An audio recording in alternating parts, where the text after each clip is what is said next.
来熊本一定要去参观熊本城，但是两位小鲜肉此次的观光之旅有些沉重，因为这座几百年的美丽古城在今年遭到了有史以来最大伤害——地震。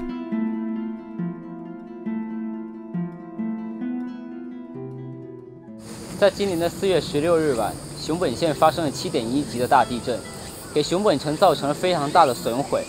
在我身后呢，就是熊本城受灾后的样貌。所以今天很遗憾的是，我们可能要止步于这个地方。16号凌晨1点25分的第2次熊本地震，震级7.1，震源深度約7公里。數分鐘之後，再發生7.1級地震，之後修正為7.3級地震。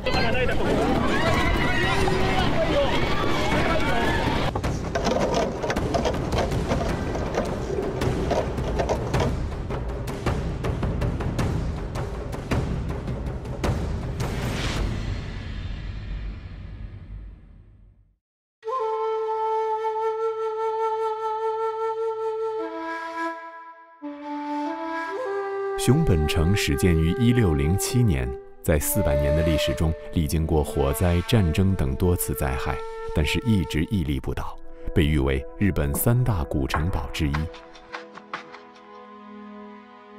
但是由于这次地震等级高，而且距离地震中心近，因此它的毁坏程度超过了以往。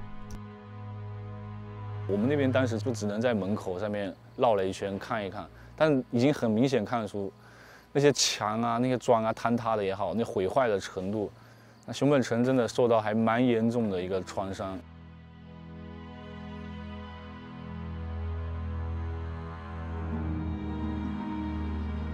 因为一开始我们的计划是能够登到熊本城上面去看熊本城的内部的一些样子啊，去跟在熊本城顶上看那个熊本县的风光的。但是比较遗憾的就是它已经禁止大家进去参观了。这里就是我们今天所能来到最接近熊本城的地方了。大家可以看到远处的瓦片已经滑落了，目前日本人正在进行一个长期的修建计划，据说达到10几年。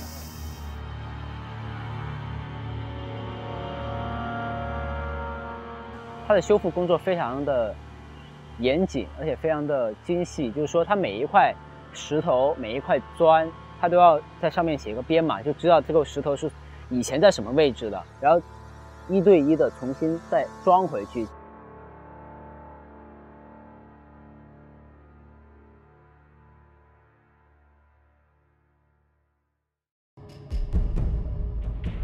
当两位小鲜肉得知熊本城的毁坏程度远远不及地震中心，他们变得沉默了。后来，他们在现场有了一个大胆的想法，去地震中心亲眼看看7.4级地震能造成多大的伤害。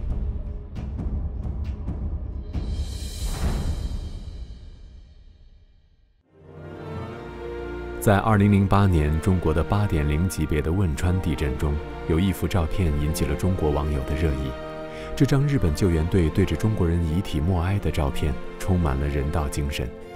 集体默哀的背后是一个经常遭受地震灾害国家的感同身受，以及他们内心对逝者的尊重。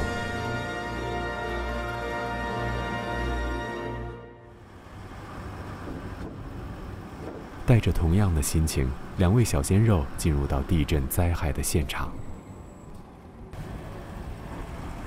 这是我和嘉瑞第一次来到地震的受灾现场，然后也是第一次亲眼的看见了灾后的那个房屋的样貌，很多房子都倒塌了，大部分地方还受灾比较严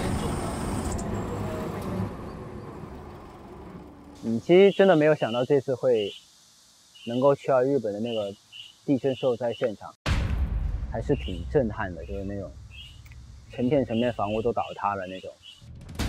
很多就原来特别好的房子，就是现在变得里边也没有人住，然后里边包括那个天花板掉呀、地板的砸裂呀，看到以后特别的唏嘘，就心里特别感慨，感觉在大自然面前，人类还是很渺小的，觉得要珍惜每一天，珍惜身边人。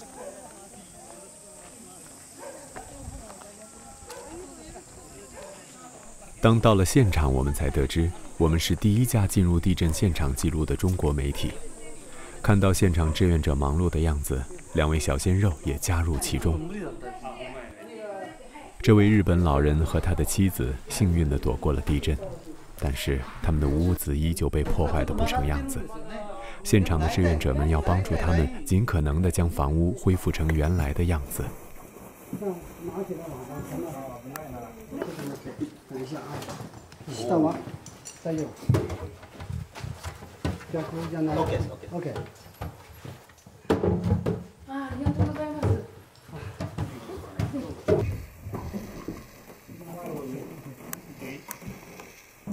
他们的房子都是木头做的，他们的桌子跟椅子都是非常大的木头。然后他们家当时受灾还是比较严重的，当时跟他们一起去帮他们把那些特别大的木桩啊、木头啊都搬开，重新挪到一个新的位置上。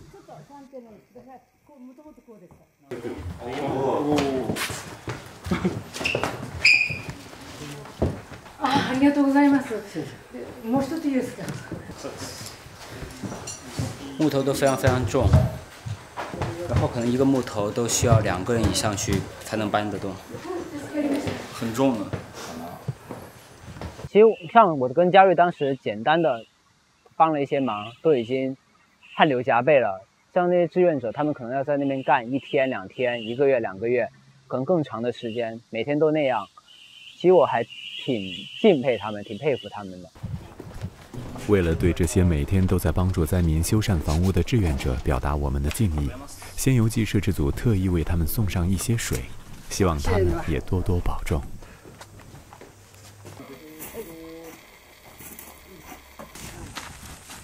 很快，1个多小时的时间就过去了。摄制组集体用一句“大家加油啊”告别了现场的所有人。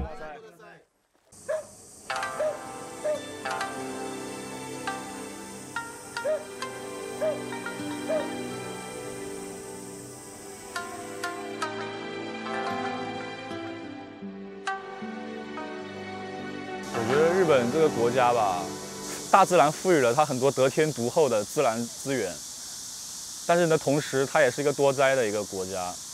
但我觉得日本人灾后重建、团结一心的那种精神，我觉得特别值得敬佩，也值得向他们学习吧。 2位小鲜肉的体力消耗这么大，当然要及时补充。于是我们离开了地震中心，来到了熊本的一家夫妻店，专门来享用一下当地的美食——马肉刺身。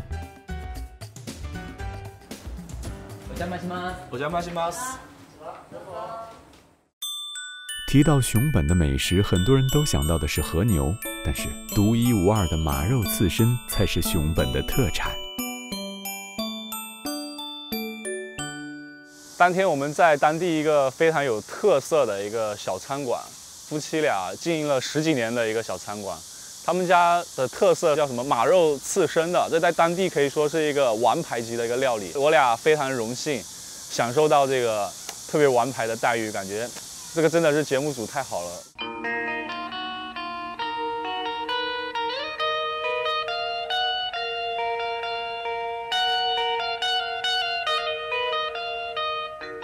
我比较不爱吃生的东西，但是其实像这种马肉这种的话，我其实还挺想品尝一下什么味道的。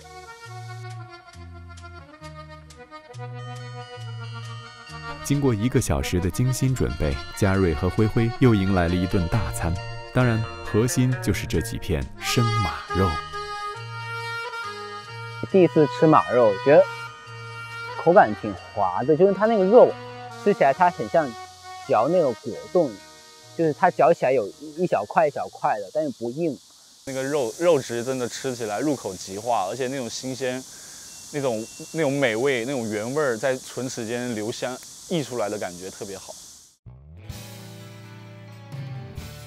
好吧，看在你们今天发扬人道主义精神、卖力工作的份上，我们就不出任务了，你们就安心的享用吧。